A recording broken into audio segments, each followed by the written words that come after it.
Well, good afternoon, investors. Welcome to our August 22nd, 2023 edition of Bull Sessions. My name is Mark Robertson. I'm joined here by my dear colleague who happens to be in the mountains, the Smoky Mountains, Ken Kavula. Hi, folks. Greetings from Gatlinburg, Tennessee. Some good barbecue down there, Ken. I hope you find that place. I'm not going to mention it because it competes directly with Portillo's, but well, not really. Yeah, you're blowing it there if you're trying to be able to get someone to look at something other than Portillo's there, Mark. Okay.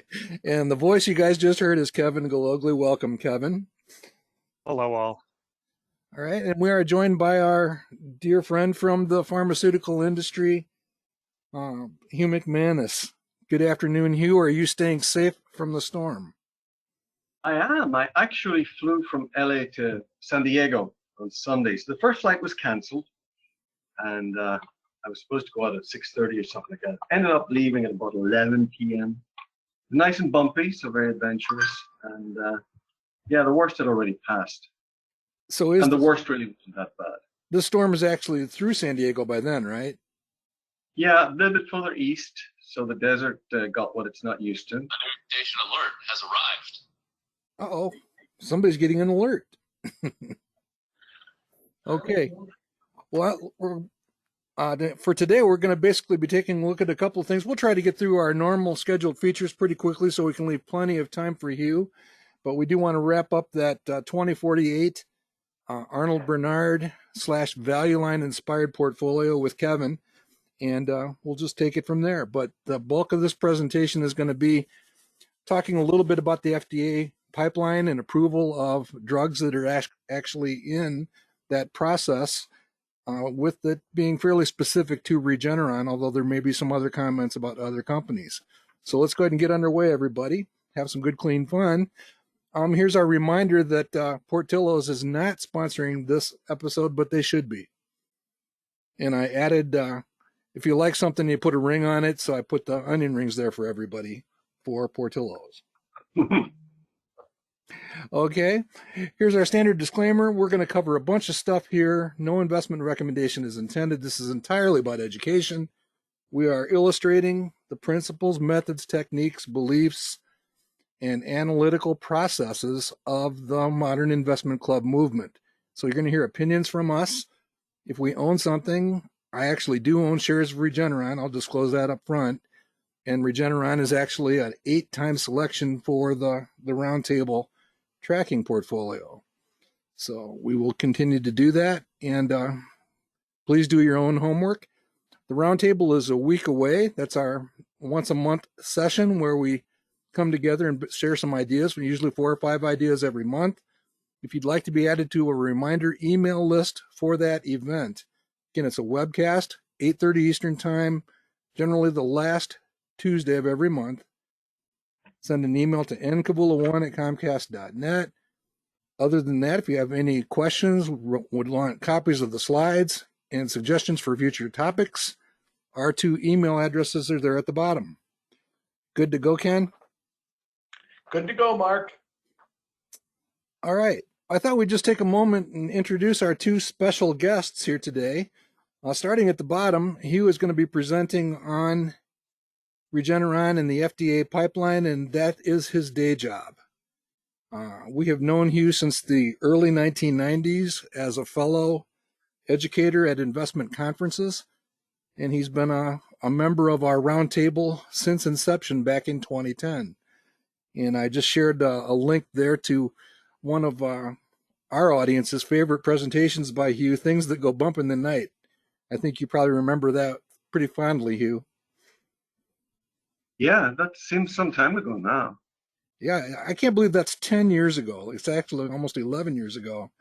But if you want to get a better understanding of how we look at the world of risk in the investment world through the eyes of a woolly mammoth, as I remember, along with Kirk and Spock, good time. All right, and also joining us here today is Kevin Gillogly. He's a volunteer educator with the Baltimore and Maryland and DC regional chapter for NEIC Better Investing. and he is the host of the Digging into the BI webinar that he has provided some information on there. Welcome back, Kevin. Glad to be here. And yeah, those are the people that pretty much have helped me run that program. A couple of them are in the audience today. That would be your gang? That is our gang. That's us from Bink last year in Dallas. Very cool. So again, if you want to see the types of companies that are studied and considered by members of this investing community, this is an excellent opportunity to do so. And the track record's been pretty good here over the last couple of years as I check it out. It is. We do have a public dashboard here on Manifest, so go ahead and take a look at it. All right. So let's press on with our standard stuff that we'll look at. Just real quickly, the last week has been another tough week. We've had 3 straight difficult weeks in the month of August. The result of that is we've had a little bit of a drop back in the the stock prices out there. So you see this has actually dropped down below the blue line. We were actually above this trend line a slight bit at the end of July. So you can see that has slumped back. The result of that is that the average return forecast has actually taken a little bit of a drift up. So it's now back above 8% on this value line, low total return forecast. Anything else we want to cover there, Ken? Well, we should just make the point for those folks that come not regularly that those are quarterly bars. So that last bar in light green still has another month to be added to it. And it'll continually be updated until we reach the end of September, and then it'll freeze. So I'm still hopeful that we get out of this really slow month of August here with low volume. And after Labor Day, I'm hoping that the market decides to move back into a little bit more positive stance. Yeah, I look at it as almost a little bit of a breather. There are a few more opportunities than there were a month ago, and certainly nothing to get terribly upset about or terribly concerned about. Kevin or Hugh, any thoughts on the long-term outlook at this point? Nope, nothing that you guys haven't already said. No, not for a while. Long term, yeah, but not long term. Okay, well, let's keep looking. Mark, yes, Mark, we did get a question from our audience about why you've chosen the low total return forecast. You want to give a justification for that? What you've found, what you've discovered, and why we're using it as kind of a benchmark, if you will? Sure. If you go back about 10 years, we actually had done some fairly extensive research that went all the way back to the 1960s. And we were basically comparing actual returns from the stocks in the Value Line Investment Survey versus these low total return forecasts. And what we found was the low total return forecasts were the ones that became true, if you want to think of it that way. So they were more accurate in terms of predicting what would actually happen with a stock. Now that continues to be true, although what we are seeing for the last 10 years or so, now the low total return forecast has truly become slightly less than what actually happens. When I say slightly, I say 1 to 2% less than the actual returns. So it's still very close to the long-term returns, but it is slightly under. It's actually become kind of a nice cushion for a conservative outlook. You know, we like to always look at the low and the medium and the high return forecasts in our studies. And like I say, for the longest time, that low total return forecast actually became the actual. So a little bit less true over the last 10 years, but it's still a pretty nice, finger in the wind benchmark to look at as you do your studies. Thanks, Mark. All right. Well, Ken, here's your chart for this week. Same story, different perspective, but I think same outcome. I noticed that some of our audience was with me on Saturday at the Atlanta Investors Fair, the Atlanta Investing Conference, whatever we're going to label it as. And our keynote speaker made the same point, but didn't make it, I think, in as clear a way as this particular graph does. Basically, it shows you that your chances of going negative in the stock market are not too great if you're looking long term. And I think this particular long term graph, am I right, Mark, that blue line is total return over 30 years? Yeah, I'm sure that's a 30-year, probably trailing average return. Yep. And the 20-year would not be dramatically different. It'd be a little bumpier, a little more Yep. spread in it. So if you have a time frame that's long term, even 10 or 15 years, the chances of you being negative for any period of time become quite small. They don't go to zero. I don't think the chances ever go to zero, but they get very small based on the numbers that we're looking at that are yearly numbers. You can see that there's really just a handful of years in this 30-year period that go negative, and you can look at the dates that we're talking about and you can remind yourself what was going on during those particular times. Yeah, that one. Mark's pointing to the Great Recession. And there's COVID on Yeah. the right. So those are two of the three worst years in the stock market history going back to 1930. And we survived them. So just a couple of things to point out. One, we don't invest in stock markets. We invest in stocks. That also changes things a little bit from our perspective. But this was also part of the inspiration for this 2048 portfolio of putting together a set of high quality stocks that you could basically hold for the next 20, 25, 30 years. So good stuff. All right. And Ken, I thought this one was kind of cool too, on the heels of the one we talked about last week about the S&P 500. The large companies really not have any near-term refinancing needs for the next 5 or 6 years. It's not true for the small companies. And that kind of surprised me. So the smaller companies, small caps, have actually gotten caught with a little bit more near-term refinancing needs for their long-term debt. But then you throw in the fact that the average interest rate that we're talking about is 4.8%. And that, again, is not going to be an extreme impact, even on the ones that fall into this bell curve area. So I know that many of the rhinos, the institutional analysts, are kind of having the heebie-jeebies over this. And when you really look at the facts, that's not going to have tremendous impact on the amount of interest payments, increase in interest payments by these companies. So it's just something to keep in context. I think, Mark, what we also need to keep in context, in my experience with investing in small companies, is that the higher the quality of the small company, the lower the debt happens to be. And it's quite common to find high quality small companies that aren't carrying any debt.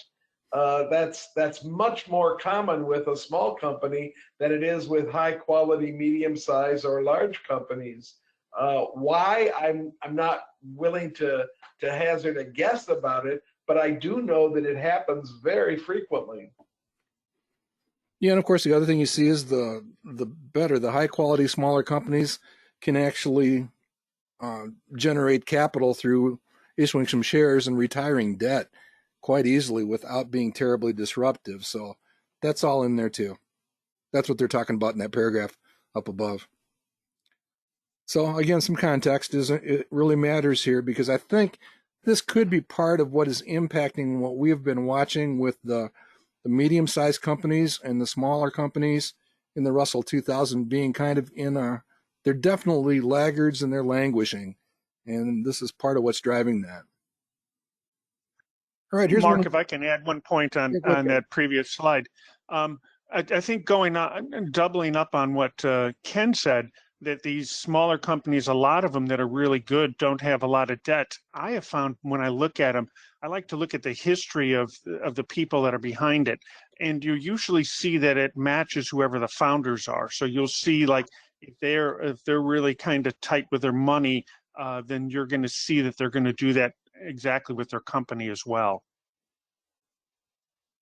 Yeah, and That's I it. know that Hugh has actually followed companies through Crunchbase and with the same type of perspective, watching for those that are good capital allocators and with good reputations behind the companies as they form.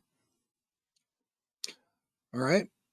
Well, moving on, here's one of our features that we from time to time check in on, and we have talked about this a number of times in the past. Um, anytime you get too bold with the predictions you make, you're just setting yourself up for a big dose of humility. And I can remember back in the 2008 timeframe with Nokia. In fact, even before that, a few years before that, actually spending time with Nokia on their dog and pony shows, and pointing out that it was possible for them to drop down to a relatively low price, and they didn't believe it, but it happened. So I mean that is literally a cover from 2008, courtesy of Barry Ritholtz, and just a reminder. And Ken often talks about this. This predates me. I'm much younger than Ken, and he talks about those computer companies where you actually had to put it together yourself, and that wasn't too far before this time frame with Nokia, really. Mark, can you tell us that date that has Barry's name attached to it is when he said it to you? Is that what you're talking about? Yeah, That October 2022 date? he does a feature where he basically says nobody knows anything, or nobody knows nothing, I think is what he actually says, and that just happens to be a date when he shared this magazine cover. The magazine cover is actually from 2008. Okay, and how about the Great Depression ahead cover? Do we have a date on it? And that was also from that 2008 2009 timeframe, which was basically using demographics to project an incredibly deep depression in real estate.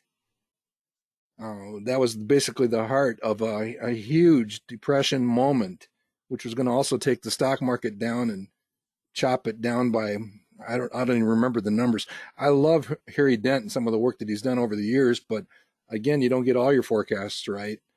And Jim O'Shaughnessy's pretty good head about all of this also. And it was an opportunity to sneak Punxsutawney Phil into the slide too. So good stuff. Just humility is important in investing, and you can actually look back in the annals of the round table to find plenty of doses of humility as far as the stock selections we made over the years, and it still continues to be 15-16% per year demonstration. All right, anything else you want to add? Nope, let's keep plugging ahead. Get time here for Hugh. Okay, let's crank through the last couple of things here. I did make a slight change here. I wanted to spend just a moment with the all-time, not just the monthly, not just this year, not just the weekly update. This is, again, a reminder about the 16-year track record for the Groundhog Challenge. And one of the reasons is Hugh has been among the leaders in this contest. He's one of our few two-time individual champions, Anna Gombar being the other. And he's on this list, and he's joining us here today. So thought we would celebrate a little bit. And you can see a number of the names from the community. You hear us talk an awful lot about the broad assets out of St. Louis. The club out of Traverse City, God's Country, Cool Kids, they're probably going to be a threat to take over the lead because they're near the top of this year's run. And Susan Michelik's group out of Bower City and Janesville. It's just interesting to see the representation from top to bottom here. Your thoughts, sir? Nothing except, doesn't Baker have a star, or shouldn't Baker have a star attached to it, Mark? I don't know. Did they actually have, or were they in a champion club one year? Who was the club that tied with the folks in Florida? That was Mid-Michigan, wasn't it? Oh, okay. If that was Mid-Michigan, I'm incorrect then. I thought it was Baker. Okay. So Ken brought that up just so he could mention another one of his 19 investment clubs. Very cool. All right, we'll just keep rolling. Quick look at the companies in our best small companies. We again are catching our breath opening for a really strong 2-month run because we have once again fallen back behind a little bit, lagging the Wilshire 5000, and now we've actually been caught and passed by the Russell 2000 growth. But that's there just basically to make the point that the sledding continues to be fairly tough amongst the smaller companies in the Russell 2000, and especially on the growth side. Technoglass actually came back pretty significantly. How much of a drop did they have, Ken? At one point, total return was over 100%, Mark. I can't go anywhere past that to tell you, but it doesn't appear to be anything fundamental. It just appears that people felt they had made a lot of profit and were taking profits. Okay, so I don't usually beg and grovel in situations like this, but you don't. You don't? There's a fair number of people here. If you could just go out and buy a hot dog at Portillo's, I have a feeling that we could actually influence the fundamental performance of this company, and maybe Portillo's can take us home between now and Halloween. Mark, who's the guy that creates these quality ratings here? Which quality ratings? The ones on here? That column right down the middle of the chart, the one that has a lot of blue numbers on it. Don't you have something to do with it? I do. And isn't one of the things you tell us all the time, especially, is don't go chasing these low quality companies? Yep. They just are going to come around and bite you all the time? Well, you're kind of putting me in a very uncomfortable situation here. We also Truth hurts. We also make an exception for those that are like almost certain to increase. Notice I said almost certain. So this 32, we see this as a number that will go up over time as they get a little bit more track record. Unfortunately, it's actually gone down a little bit, and that can be painful. I think it's time to move to the next slide, Mark, okay? All right. Just one quick mention here. Again, this is related to the stuff we're going to talk about with Hugh in a minute.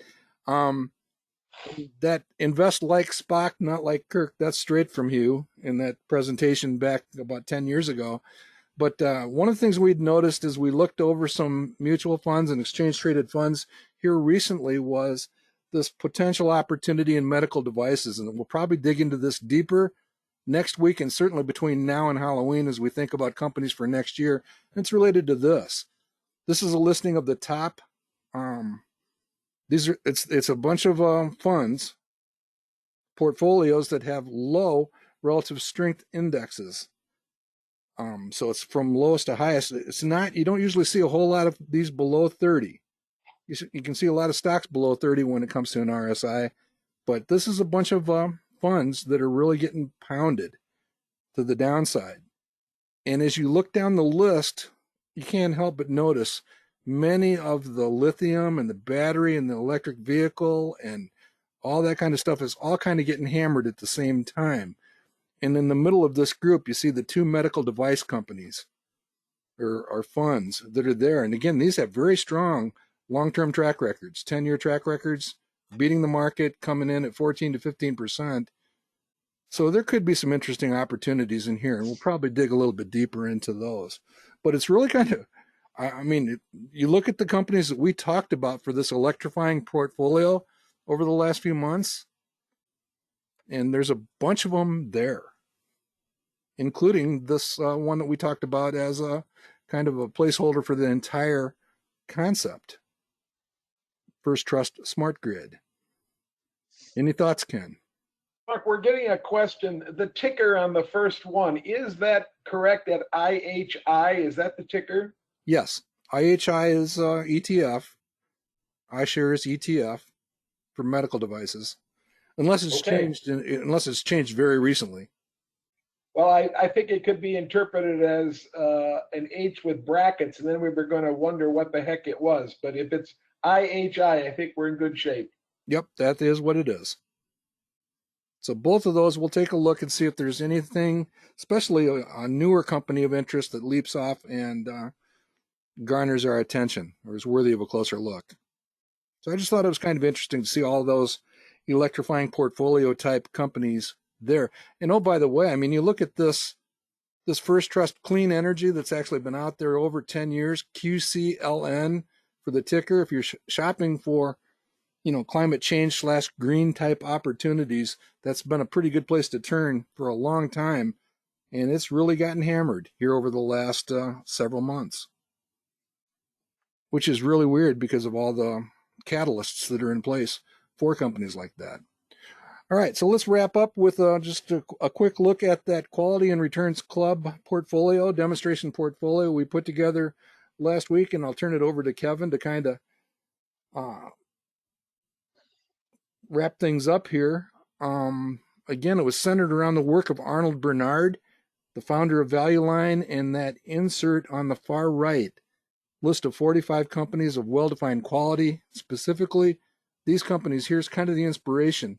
These are from 1958, and all but one of them are still in existence in some, form, either, transforming into a different company, being part of a merger or whatever, but only J.C. Penney has completely disappeared from the planet. And that is just phenomenal when you think about going from 1958 to today. And so that's part of the inspiration for trying to find companies that might be able to last that long and perform admirably well. Any other thoughts come this past week, Kevin, in this regard? I'm trying to see. My screen's a little fuzzy, but I don't see Portillo's on there. Do you, Ken? In that quality, in the list of high quality stocks, do you see that, Ken? I don't. My eyes, maybe they're not working as well. And so. I'll save you the trouble of pointing out A2 Milk also. That's not there either. I wasn't even going to go there. I was going to just keep it local. I wasn't going to go all the way to New Zealand to bust you. All right, guys.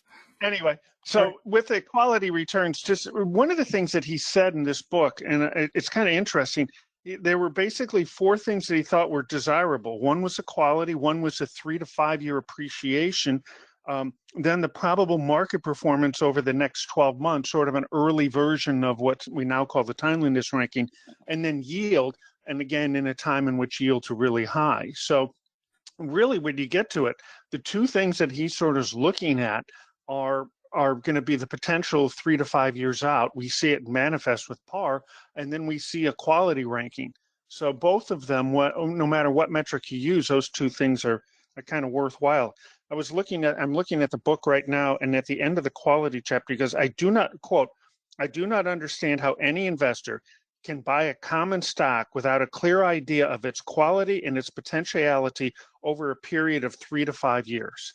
And so here we are, we're looking to go on out, 25 years. And, so these screens Mark and I put together, and Ken offered his insight as well, and we covered it at the end of last week. These are ones to sort of take a look at. And again, outside of Amazon, they're all solid quality companies to take a look at it. And, if you are going to get Portillo's, I would recommend that you go to the 6-1 down Edward Life Sciences because they work on cardiac stuff to be able to help fit those things out. And I know about it because I have one of their products in my chest and it works quite well. But anyway, the thing is that I think these are ones that if you look at it, they have really good growth forecasts going forward. And we'll just take a look at it as we sort of monitor it over time. Yeah, and we could basically say there's about 5 from each of the 3 of us there. So we're looking at about approximately 15 companies. I think there's 14. There's only 2 on here that are more speculative, and that's because they've been completely hammered again in the market lately. So they could be replaced at some point if they really pick up. Forward Air stands to possibly, they're either going to go really good in one direction or not really good in the other direction. So we will be watching that. But the other companies on here, I suspect they'll be held for quite a long time in this portfolio. And my guess is Ken probably already has like 5 or 6 of them in his portfolio already. Maybe more than that on this list. Mark, should we just make the point that relative return column is based on just a few days right now? That's nothing long term in that column to the far right. Yeah, ignore the numbers so far. I mean, it has only been 2 weeks, literally. So, or actually a week. So this is still That's taking what I'm shape. thinking. It's only 4 or 5 days, actually. Yeah. Yeah. And we will be comparing versus that T. Rowe Price target date fund for 2050. And it'll be kind of interesting to see how we do versus that, keeping up with it. So good stuff. I like that growth forecast number, 11.4. That's a really good number. Yeah. And just the overall portfolio, these are companies that are probably going to be around for a while. Many of them have already been around for quite a while. And that kind of leads us into this one. It wasn't on the list at the end of last week's session, but Regeneron has quite a track record, and it's part of Kevin's list of 5 companies. So we've actually incorporated it here, and we do want to take. Actually, it was part of the screen that I did for Mhm. on Value Line. It was one of the 5 that came through. Yep. So good stuff. So everybody click your heels together 3 times and hope that this one looks pretty good 20, 25 years from now. So with that, Hugh, if you're ready,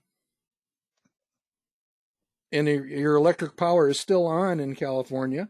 Yes, things are going well, fortunately. Go ahead and take us away with Regeneron. Again, this is a company that's kind of a community favorite, and I know a lot of us track this one, and I'd like to track it even better. So appreciate your help here. Yeah, thanks. It's a very interesting company. Like many of these companies that were founded 20 plus years ago, they're now kind of maturing very nicely.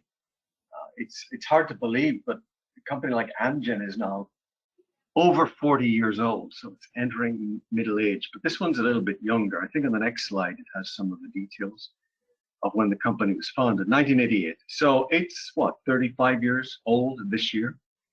So approaching its middle age, so to speak. I see it's been a popular buy, particularly in the 2019 and 2021 era by a large number of people.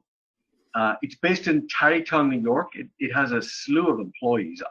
Back in the day when I used to visit Regeneron, it had a handful. I mean, 100, 200, 300 in the 90s. And now it's 10, 20 times that easily, or probably 50 times that. It is a leading biotech company, and I'm kind of surprised that it hasn't been acquired. It's a very good acquisition target, but perhaps its financials are a bit too rich. Ooh, did I knock myself out? No, you're good. I can still hear you. Okay, good. Oh yeah, I tried to do this. Sorry about that. Yeah. So we move on to the next slide. Go ahead. What's that? Go ahead. Yeah, very good pipeline. So in terms of approved drugs, we'll talk about those later on. There are 9 altogether, selling very well in the billions of dollars. It's up to now 12,000 employees. Its pipeline, those are drugs that are in development, not yet approved. It has 35 separate medicines, hundreds, I think 200 or 300 clinical trials altogether, with lots of partnerships, including Sanofi, which is bringing in a big chunk of change. And Sanofi could at some point acquire Regeneron. Its stock price is pretty rich, $843, but it's the market cap that matters, and it is a bit of a behemoth in terms of emerging pharmaceutical companies, which it still is. It's closing in on $100 billion, so it'd be a big chunk of change for anyone to buy. I think it's about 90 billion at the moment.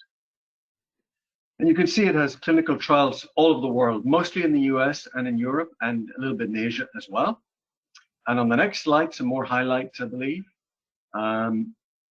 This is really about the company and its stock price, but you can see that it's active in an awful lot of different areas and giving back to the community and so forth. And, initiatives with STEM, science, technology, mathematics, for the youth, etc. It's had a number of initiatives there. And it's been 4 consecutive years in the Dow Jones Sustainability World Index, green company, which you would expect a biotech company to have a very good green credentials. So if we move on, stock performance, I think, has given people pause, and there have been concerns about Regeneron recently. Every company is going to have setbacks in the clinic, and they're going to have setbacks in the sales function. And when a company is brand new, I mean, it's hard to imagine now, but back in the day when Amgen had one single fledgling product, any bad news would buffet that company dramatically. And it was quite painful unless you were a nice, stable personality that viewed that as an opportunity to go buy more Amgen. You viewed, as was pointed out earlier by Kevin, you had a very strong long-term view on things and took these dips as a buying opportunity. Today, Amgen is a behemoth. It's a massive company, huge pipeline. And so any of these shocks that happen for one drug or one activity within the company really don't impact the overall performance of the company, either its financials or stock price, too dramatically. Smaller companies, a different story. And recently, you probably saw in the news where there was investigation about the sales practices of and dealing with physicians, kickbacks and things like that. That's an awful thing. And the good thing about Regeneron was that once these problems emerged, it got on top of it immediately. So long term, I don't expect it to be a bit of an issue. It's a good learning experience for the company. It didn't provide much of an opportunity to buy at a discount, but it did buy some. You can see the stock price now is well over $800 a share. I'd love it to have a split. Those numbers are kind of spooky. There's the longer term performance. If you think back at the days of NAIC and MMS Securities, it's when I bought Regeneron back in the early 2000s. So it's done quite well for me. Yes, it was in the teens then and into the 20s. It seemed like a ridiculous price back then, but it's gone up a little bit since then. And obviously, you can see after 2010, particularly 2012, when it started to get major approvals, that's when the stock price took off. I tend to like to buy companies as early as I can. Most of them will fail in the pharma industry. Either things crash in the clinic or they get acquired. But when things work out, you can see from this particular example, you get richly rewarded. It is kind of interesting to notice that the roundtable was probably making the purchases around here and here. Yes, exactly. On those comebacks that you talked about. Yeah. I always like to say that I love it when bad things happen to good companies. If it is truly a good company and it's a good, strong ship that floats well, it's going to bounce back again. So you might have heard the term mAb, a monoclonal antibody. We all have antibodies coursing through our body right now. Each of them is specifically geared to target one particular bad actor and destroy it. Most vaccines are an effort to stimulate the body into making antibodies to fight against a certain antigen, a certain invader. COVID would be an example. There's a domain on a COVID, on a molecule that you can target with an antibody, and the antibody will bind to it. The body comes along with other molecules and tags it for destruction. And once it's destroyed, as long as you can attack the molecule more quickly than it can produce more, which is what a vaccine does, then you can wipe it out of the system. And our body is a remarkable machine. All mammals, all life, remarkable, stunningly remarkable at the war that's going on right now. Everyone listening now, there's an enormous battle going on in your body. You would put Russia and Ukraine to shame, but there's a huge conflict going on in your body. Monoclonal antibodies floating around fighting anything that comes near. Quite stunning, really. You've got a remarkable machine. And so they're an expert in this area. Monoclonal antibody is manufacturing of specific antibodies and then put into the body as a medication. And the hope is that they can be used for treatment of cancer, which they are. There are antibodies now in the oncology market. Certainly autoimmune diseases such as rheumatoid arthritis and other immune-related disorders. They do macular degeneration, which is when the eyes go wonky. That's a huge area of research. And we'll talk about this molecule, Eylea, in a second. I mentioned the fact that it has a very strong strategic collaboration with Sanofi. I thought a few years ago it was going to be a takeover target by Sanofi, but that really hasn't happened yet. And it plows an awful lot of its funding back into R&D. And that's the hallmark of successful biotech companies. Amgen did it dramatically and still does it. Genentech back in the day, you could see the numbers, it was plowing back into R&D. All of the big Genzyme back in the day when that company existed, Biogen, they all plowed most of their earnings back into research and development. A hint that the glory days are over is when the company starts to pay a dividend. So I wasn't surprised, but secretly a little bit disappointed. I think it was back at the end of 2011 when Amgen humbly paid its first dividend to shareholders. Worked out to be about $1 a year. Now it's $8.52. It means they think that I can do better with that money than they can. But it's always nice to have a dividend as you get older. I really appreciate dividends. And so skipping along to the next slide, the company, a very good example of its R&D effort, its ability to turn on a dime was its response to the COVID pandemic, where it rapidly developed a monoclonal antibody treatment. It's called REGN-COV2 to fight against COVID. And it got emergency use authorization from the FDA. And it was used in mild to moderate COVID cases. A very successful drug. And then again, remarkable what the pharmaceutical industry did in a very short period of time. Truth be told, yes, these drugs had to go through the approval process, but certainly the BioNTech Pfizer drug, the Moderna drug, and this drug were ready within months. Then it takes about a year to go through even an accelerated approval process. I go back to the last global pandemic, which we fondly remember, the Spanish flu at the end of the First World War, 1917 perhaps to 1920 or thereabouts. And the first vaccine for that virus came 25 years later. I think it was in 1943. So you can see how rapidly pharma has responded. So moving along, it has a slew of approved drugs. Again, when you see MAB at the end of a drug, it's the generic name, you know it's a monoclonal antibody. One of these molecules that's part of the immune response of the body to fight a disease. If it's UMAB, just so you know, it's a humanized or a human antibody. There are other types as well. You'll see other suffixes.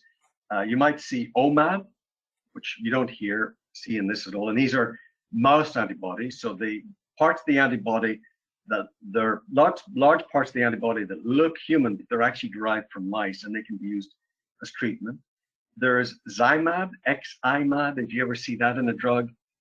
That's a chimeric antibody. So what they've done there is they've taken regions of an antibody from one type of animal and put it into another. So it's chimeric, two things mixed together, usually human.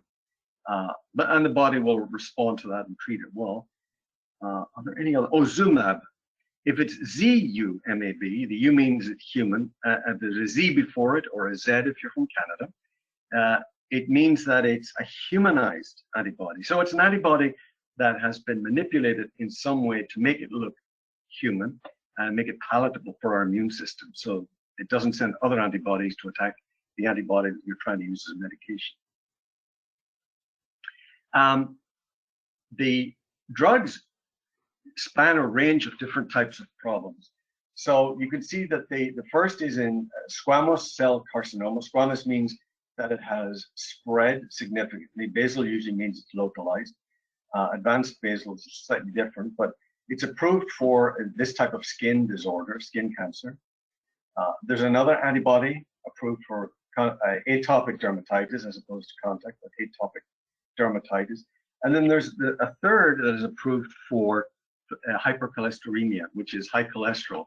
And what it does there, it's a molecule, very interesting way it functions with the liver, and it takes away the low density, the bad cholesterol, if you will. And as a result, once you have that lowered, presumably the outcome in terms of fewer risks of heart attacks, etc., is improved. Hugh, I'm going to interrupt for just a second. We have a company called GMAB. Is the G significant at all for that company? I'm not a molecular biologist, but G, I think, is a domain on an antibody. An antibody has a number of different regions on it. It has different peptide regions, a long chain and a short chain. One of them is stable, one of them changes, and that's what gives the antibody a unique way to attack each antigen. And the G is significant. It means it's the I think it's the immunoglobulin or immunoglobulin part of an antibody. So it's that peptide area. By the way, which is what Regeneron does as well. And that's usually the area that they tinker with. Whenever you see a model of an antibody, it looks like a Y. And there's two regions that do all the work. One of them is stable. So you saw your own antibodies, there's a bit that looks the same. It's like a car. It's got four wheels, front window, back window, side windows, but then everything else is slightly different from model to model. Dupixent, you're probably maybe even bored seeing ads for that every day on the news. Yeah, but Dupixent is selling very, very well. It's for asthma and eczema. So it is autoimmune. It's selling well, as we'll see in a second. It is a monoclonal antibody. Generally, antibodies are expensive to produce, but the cost of producing these things is dropping all the time. And I can see it in the not too distant future where biologics are going to be extremely inexpensive. The other mAb that it's producing, and it's interesting when you see these medicines, how in the name of heavens do you pronounce these words?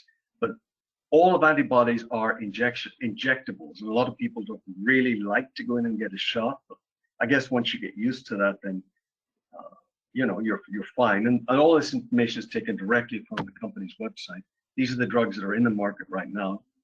And Eylea is another big seller. When you see that CEPT, that CEPT at the end of the generic name, that means that it's one of these immunoglobulin G molecules targeting that particular part of the.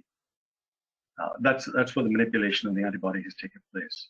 And increasing, you'll see drugs with generic naming. There's more and more of them approved every day with CEPT at the end. It targets a receptor, so that's where that CEPT comes from. And if we skip along to the next one, again, these aren't as common. I mean, they're not advertising for Kevzara as much, and you'll see that they're all mAbs, monoclonal antibodies. So this is a true biotech company in the sense that it's dealing with large molecules, not the small molecules like the aspirins or the Biocepts and things like this. It's a large, bulking, great molecule. And these drugs target just various things. Again, cancer for Libtayo, and the rest of them are targeting either autoimmune problems, or on the other hand, they're looking at cholesterol, lowering cholesterol, and for specific types of genetic mutations. It's not for general release. So these are also orphan drugs, small patient populations, not the cancer, but the cholesterol drugs. PCSK9, that's what they do, which was Amgen's big area. And then finally, you may have heard of Praluent. I think that's how it's pronounced. It's a human. You can see the U in its generic name. Human monoclonal antibody, again, an injectable. And by the way, we'll see in a second when we look at some of the drugs in its pipeline. We can skip through that fairly short order. Some of the drugs are small molecules, so it complements what it's doing with large molecules, which this company may reach what I'll call escape velocity. It means that Amgen is now likely too large to be acquired by anyone else. Might do a merger into another company. I suppose technically all these acquisitions are mergers, but it's a lot. It's so big now that buying it is probably going to be a challenge, a financial challenge. So if we move on to the next slide, you can see some of the numbers. Might be a bit hard to make this up, but I put a square box around the total sale of each drug. So it's the sum total of the United States versus the rest of the world. And by and large, you can see that things are slowly moving up from 2020 over on the right to the last full year where things were reported for December 31st on 2022. All of its drugs are doing quite well. It has 3 drugs that are over $1 billion, and the others are closing in on $500 million. So this is actually doing really well. And the growth, you know, while it's not spectacular, Eylea is probably stagnating a little bit, arguably, but certainly you can see growth in Dupixent and Libtayo, Praluent, and so forth. And I don't really expect the REGN drug to do spectacularly well in the future. You see that it had a slow start in 2020. It really versioned in 2021, and now it's tapering off again, which is probably some of the concern expressed by shareholders at the moment, because it does leave a dent in the top line of the company. But you know, that's a happy thing in the sense that it's got rid of, or at least it's put in abeyance, a very, very, very nasty virus. And this is one of the contributing factors. So that's good for now, but in the future, if you look at the future, there are some very interesting drugs in its pipeline. Each company usually has a 1, 2, 3, or even 4-letter designation for programs in development. Regeneron uses REGN, R-E-G-N. So every molecule that's in development will have a REGN number. The first molecule is TNIB. That is a kinase inhibitor. Anytime you have something like a nib on it, and it's tyrosine kinase inhibitor, and it's for non-small cell lung cancer. It's getting big into the whole area of cancer, and lung cancer in general turns out to be a tough area for investigation. There are a lot of drugs in the pipeline. If you put in non-small cell lung cancer into clinicaltrials.gov, you'll see a slew of companies come up that are investigating drugs for lung cancer all over the world. This one is looking pretty good. We'll talk about it in a jiffy. And then in other areas, it's looking at lymphoma and myeloma, 2 other areas of cancer. And these, I think, are large molecules. That is, the proteins are their equivalent. So let's skip on. So this might be a little bit tedious, but what I've done here is I've put together the entire pipeline for Regeneron, and we can skip through it in pretty short order. But you can see now that we've talked about the stem of the generic name of the drug, you can see that a lot of these drugs are monoclonal antibodies. The NSCLC, you'll see that a lot. That's non-small cell lung cancer. A lot of companies are working in that area. And bispecific antibody is an antibody that has been manipulated in a way in the lab so that it actually binds to 2 sites. Normally, antibodies in nature, always a naturally occurring antibody, will only bind to one thing and one thing only. But as science advances, people have discovered ways to make an antibody to bind to 2 different things, which actually can be super helpful. It's also working in this area called CRISPR-Cas9. So it's able to manipulate the genome at the molecular, almost the atomic level, and knock out a base pair and put something else in its stead. Quite a powerful technique. And interference RNA. RNA is a molecule that's used in the process of when a protein is getting coded.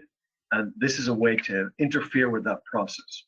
NASH is an area, non-alcoholic steatohepatitis is a very growing area. Has got to do with problems with the liver.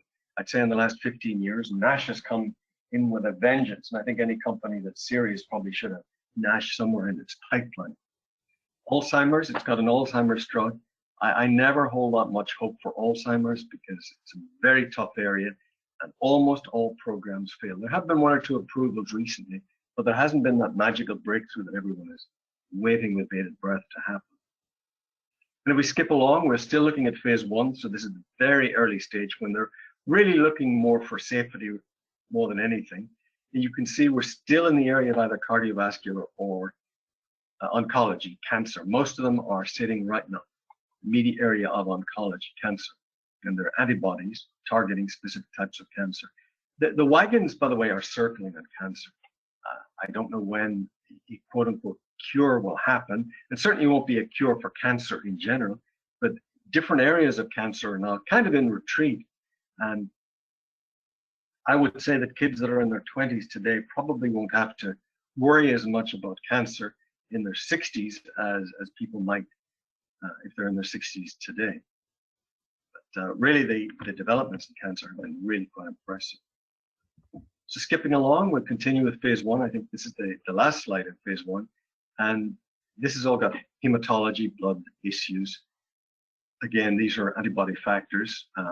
Not sure if they will be as big as sellers as the cancer area, And I always kind of joke that the big challenge in our industry is going to be when cures for cancer start emerging. It's going to be very tough for companies to raise money once that starts happening. Be a happy day, but Wall Street won't know how to finance or how to estimate the values of the companies if they don't know if the market's going to be there for them anymore. So let's keep moving. We'll look at some phase 2, and again, you'll see it's repeat once again with cancer, oncology drugs in general. Some of them are rare diseases, so that they may get, once approved, they may get an orphan designation. But again, it's antibodies galore and interference RNA molecules, so a whole slew of different things. And all I want to do is give people comfort that this company has an exceptionally strong pipeline. And it's managing it well. It's tough enough if you're in a company and you've got 2 or 3 drugs and about 30 or 40 different trials supporting them in different stages, etc. But they're doing a magnificent job in managing hundreds of trials all around the world in 60 different countries with a pipeline of 20 to 30 unique molecules. Again, next slide has some more phase 2, the end of its phase 2. First one that's looking very good for cardiac disease. An agonist is a molecule that binds to something in the body and stimulates a response. You'll see agonist, and sometimes you'll see the word antagonist. A drug is often one or the other. An agonist actually does something. It binds, it causes a response. An antagonist, just like a rioter in the 60s, blocks the action of an agonist. It just blocks a receptor. It doesn't let anything go to it. You'll hear those 2 words quite often. So again, here we are in oncology and immunology once again. But it has a very nice program for cardiovascular. We'll see how that progresses. And then finally, the area where it's got potentially the area that will contribute to the pipeline and maybe to the financials and fill that little hole that was left after COVID are its phase 3 drugs, which are, many of them are moving towards the approval process next year. Once again, oncology is a very big area, but immunology and inflammatory is prominent here as well. And some of these drugs you can see are already approved for different areas. So for example, that PCSK9, but I believe is already on the market, but here we are getting approval for a different indication in pediatrics. So every time you make a label claim on a drug, you need a clinical trial to support it. So even though it's approved already, if you want to make a different kind of claim to put on the label, it has to have a clinical trial to support that. And in many cases, that's what you will see. You'll see drugs still that are approved, but they're still in the development pipeline. But that would be for a slightly different indication. And then I think there's one more slide on phase 3. Yeah, just the one molecule. Again, another antibody. You can see as you go through the pipeline, it only has one single small molecule way back in phase 1. That's it. But everything else is a large molecule, true to its true to form for this company that is based on protein therapies. So we skip along. Just to summarize this, I think it has an exceptionally strong pipeline.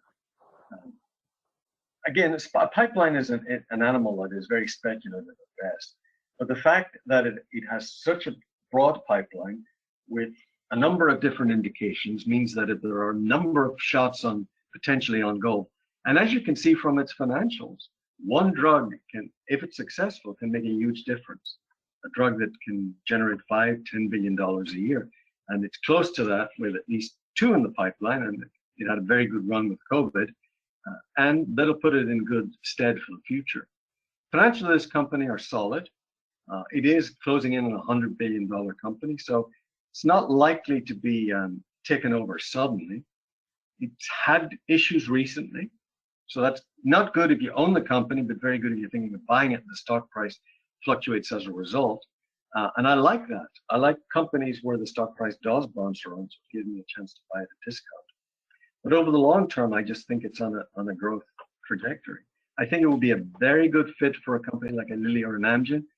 I don't really see that happening. I don't see it getting bought, but if it does, you know, we get a little bit of bump up for your stock price and perhaps a tax bill as well, unless it's a takeover with shares. But all in all, I don't really have any concerns about Regeneron at all. Short term, perhaps, but I'm kind of a longer term type buyer myself. Hugh, I'm just wondering if you actually made a comparison to Eli Lilly's pipeline, would they have more? I mean, more actual trials going on? I mean, how would the two compare?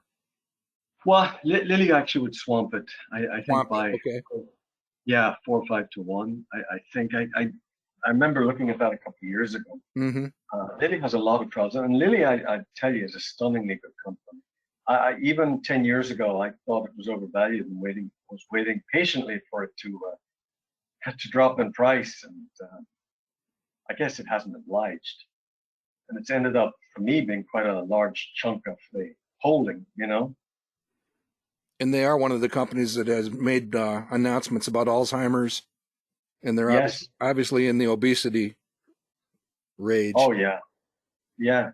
I'm kind of happily surprised at how well it's doing in obesity. That's another area, as you know, from 10 years ago when we were looking at these companies that had really good drugs for obesity, but doctors don't want to write prescriptions. But of No. course, now they've discovered that some of these type 2 diabetes drugs also are appetite suppressants and cause people naturally to lose weight in a very controlled way.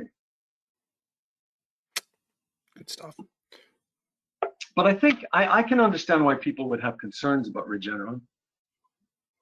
And I give credit to Mark for putting this slide together. We have a nice little bump there with COVID in 2021. But it is just a nice, steady grower, you know? Yeah, perhaps. Yeah. I'm just wondering, do you see a fairly decent probability of it being capable of growing at 10, 12, 14%? Yeah, I think so. I think the only thing that could disrupt this is if it happens that there are major breakthroughs in cancer, and now and again there's a show called ASCO every year, the American Society of Clinical Oncologists. It takes place in June, usually in Chicago, I believe, every year. And there are usually major announcements. There are stunning announcements often about what's happened to a particular cancer, and a new treatment just wipes it out of the body. So, you know, it's not a scientific projection here, but it's more like an historical one. When you've seen this in other industries happen, you've seen good news happen occasionally and dramatic news break forth. You know that the world of oncology is pregnant with a happy arrival. When that will happen or what it will be, I don't know. But there will be the equivalent of an antibiotic moment. There'll be something that will come in the next few years that will be so big and it'll just wipe out different types of cancer. I mean, I think what you're going to see with COVID particularly is when they run the numbers, they're going to see that the deaths due to COVID, directly or indirectly, because people had to delay treatments, are quite high. And then in a few years after that, the number of effective deaths will drop because of the mRNA activity that went on and the development of drugs that was accelerated using mRNA.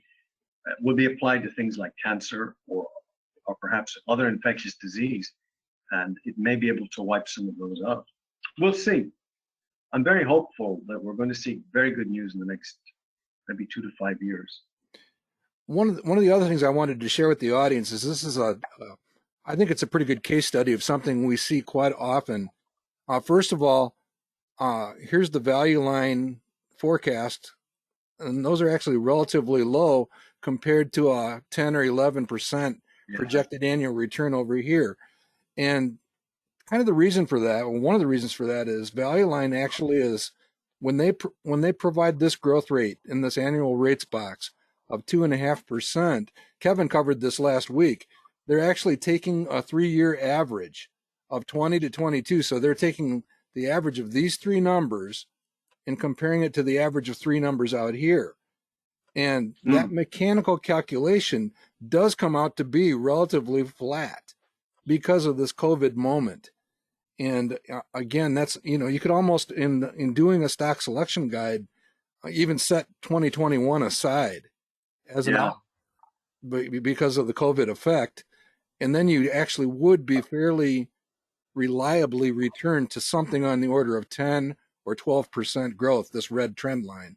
So just something to be aware of, because sometimes those type of shifts or their method of calculation there causes considerable confusion. No, that's a good point. I like the EBITDAC model, which is earnings before interest, taxes, and COVID. There you go. Yeah. Yep. Absolutely. All right. Anything else you want to say to close up the thoughts on Regeneron? No, I just want people to feel comforted, in my opinion anyway, and everyone does their own analysis. The beauty about the effort here, everyone look at it for themselves, that yes, there's been short-term bad news, but I don't think there's anything here that's sustainable for the long term. And everything is kind of fixable. And we did see an aberrant behavior thanks to COVID. We saw some naughtiness in how the sales function operated, but that is getting cleaned up. Very easy fix. Horrible to have that culture enter your company, so you want to weed it out as rapidly as possible. So yeah, things I think are looking good for Regeneron. I guess one other thought I've got, Hugh, to share with the audience is the drug Eylea. Do you have any idea when their patent expiration would begin to expire? I should know.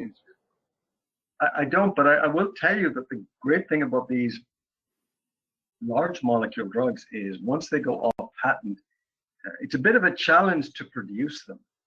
There's a lot of skill in the manufacture of large molecules, unlike small molecules, which, relatively speaking, it's very easy or much easier to go into a pharmaceutical plant and duplicate, say, a statin. Viagra, the generic form of that is all over the place. The generic form of all the statins, metformin, they're all over the place. Very easy to do. Only takes a year or so to come up with that. Manufacture of monoclonal antibody that's clean that's clear of other proteins or other contaminants, that takes time. That's tough. And there's know-how there that once the company has, it doesn't have to share it with anyone else. So there's a bit of a barrier there. And you saw that actually with Amgen. Amgen was a good example. Okay. Yeah, they went off patent for a long time, but their drugs, the brand name drugs, have remained stable. Okay, that's good to know about a company like Regeneron. Obviously, that's their big dollar drug at this point. So yeah, good perspective to have. We appreciate you sharing that perspective on it. All right. Well, thanks, Hugh. No, thank you. And this will continue to be a resident in our portfolios, including the roundtable, for some time to come, I would expect. Any other questions, Ken, from the audience, or?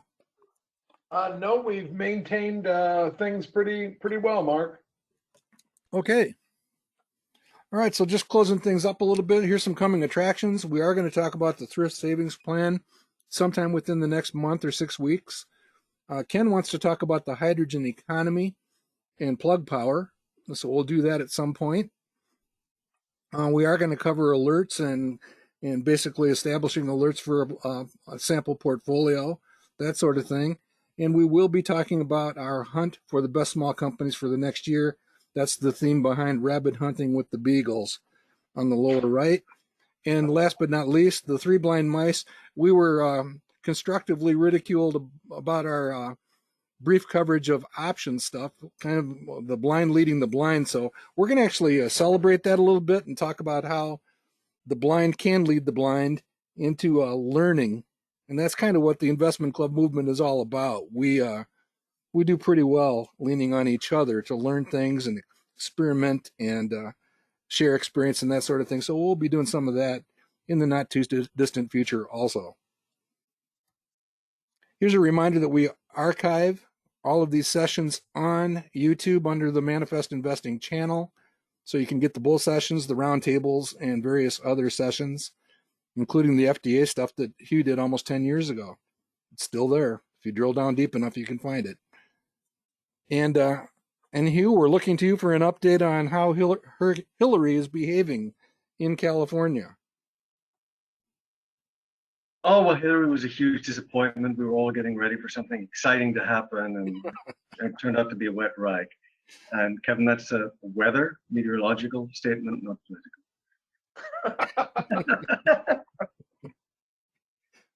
Yeah, so what else? It just looked like a fairly healthy Michigan thunderstorm from what I could see going on out there.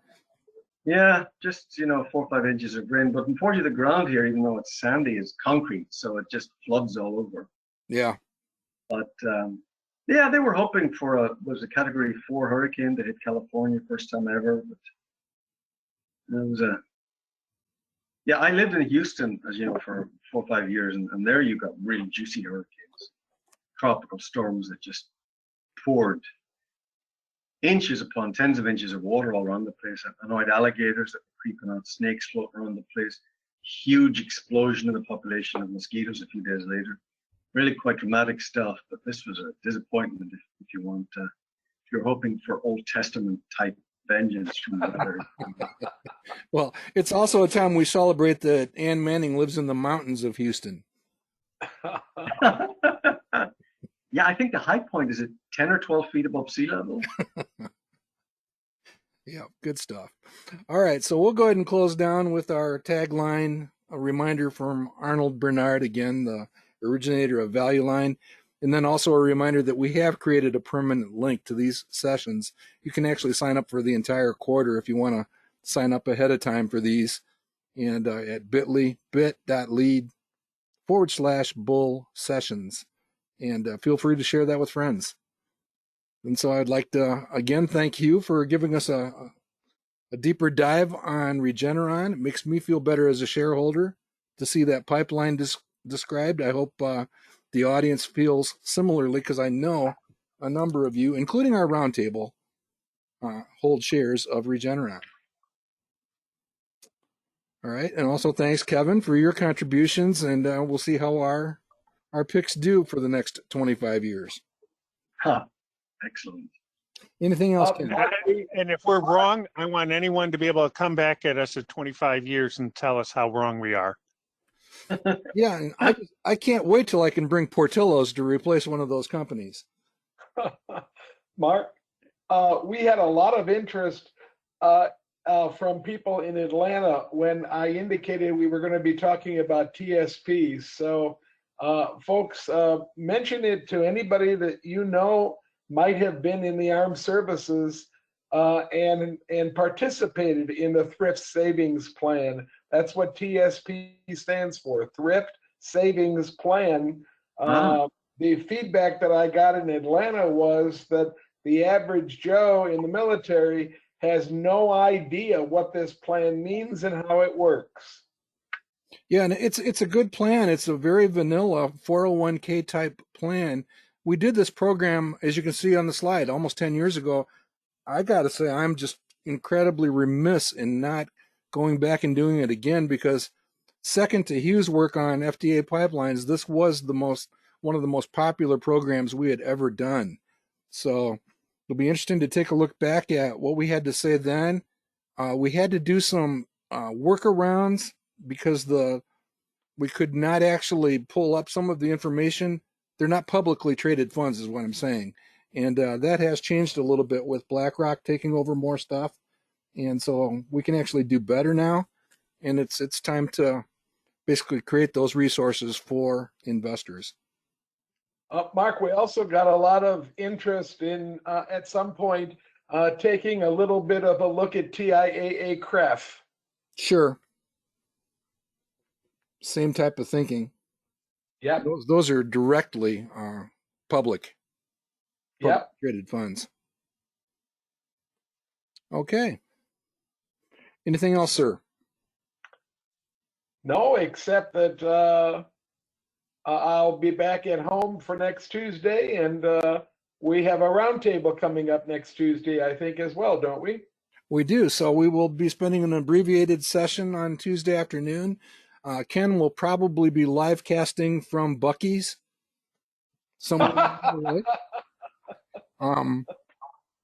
Buc-ee's, the threat to replace Portillo's for a slide. Either that or the taco company that Matt Spielman keeps talking about. Anyhow, and so we'll do a quick warm-up session there. The roundtable will be next Tuesday night. Thinking of inviting an extra person or two and just kind of turning it into a bit of a lightning round. to celebrate the fact that August has been such an awful month. So we grit our teeth, pretend to smile, and find an excellent company at an excellent price to invest in. So Sounds Matt great. Spielman says a taco place is Torchy Tacos. Torchies, that's right, it's Torchies. And they're not public yet, unless I missed it, Matt.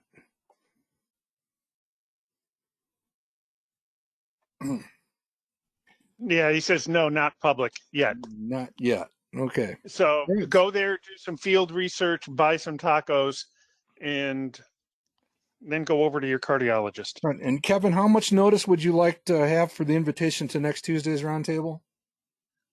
Maybe by 3 o'clock. Okay. All right. Well, thanks. Does it really matter? You'll tell me whenever. You bet. Well, thanks again, Hugh. Thanks again, Kevin. Thanks, everyone. Thank you. Have a good rest of the week. Take care. Bye. Be safe, everybody. Good afternoon.